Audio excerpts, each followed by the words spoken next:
আসসালামু আলাইকুম রহমতুল্লাহি আবরকাতু। এটা ডুবাচাইল মুখলেশ্বর মাজার শরীফ, নবীনগর থানা আসলাম জিয়ারত করেছি। হঠাৎ করে চিন্তা করলাম দরবারটা একটু ভিডিও করে নেই, তো দরবারে আসলাম। এই হলো মাজার শরীফ, গ্লাস করে রাখছে, বিশাল বড় এরিয়া। এই দেখেন মাজার শরীফ কত সুন্দর। আল্লাহর ওলিদের দরবার, আল্লাহর ওলিদের দরবার কত সুন্দর।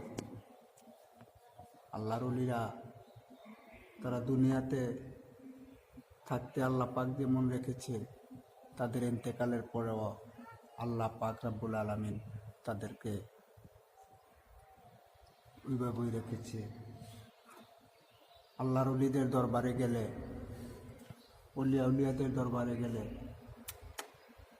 খুব শান্তি পাওয়া যায়। দেখেন এটার ভিতর থেকে এত সুন্দর একটা ঘ্রাণ আসতেছে, এত সুন্দর ঘ্রাণ আমার শরীরে আইসা লাগতেছে, কত শান্তি পাইতেছি।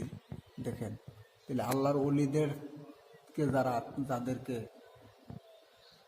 মাজার পূজারী আমাদেরকে বলে, আমি তাদেরকে বলতে চাই যে ভাই, মাজার কি পূজার জায়গা? মাজার হলো জিয়ারতের জায়গা। আমরা মাজার জিয়ারত করি, আল্লাহর ওলিদের মাজার জিয়ারত করা আমার রসুল পাকের সুন্নত। তাহলে নবী পাক সাল্লাল্লাহু আলাইহি ওয়াসাল্লামের সুন্নতকে যারা পূজার সাথে তুলনা করে, তারা কি কখনো মুসলমান হইতে পারে? তারা কখনো মুসলমান হইতে পারে না।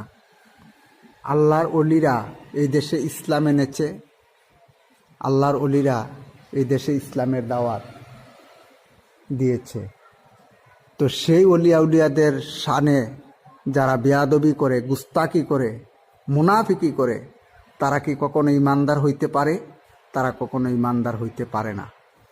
এই দেখেন, আমি আল্লাহ পাক অনেক অলির দরবারে আমি গিয়েছি। আলহামদুলিল্লাহ, আমি যখন সুযোগ পাই, আল্লাহ আমাকে সুযোগ দেন, আমি উলিয়াদের দরবারে যাওয়ার চেষ্টা করি। এই দেখেন মাজার শরীফের ভিতর কি শান্তি, যেমন আল্লাহর জান্নাতের একটা হাওয়া শরীরের ভিতরে লাগতেছে। তাহলে আল্লাহর কাজ যারা করেছে, আল্লাহর ইবাদত যারা করেছে, নবী পাক সাল্লাল্লাহু আলাইহি ওয়াসাল্লাম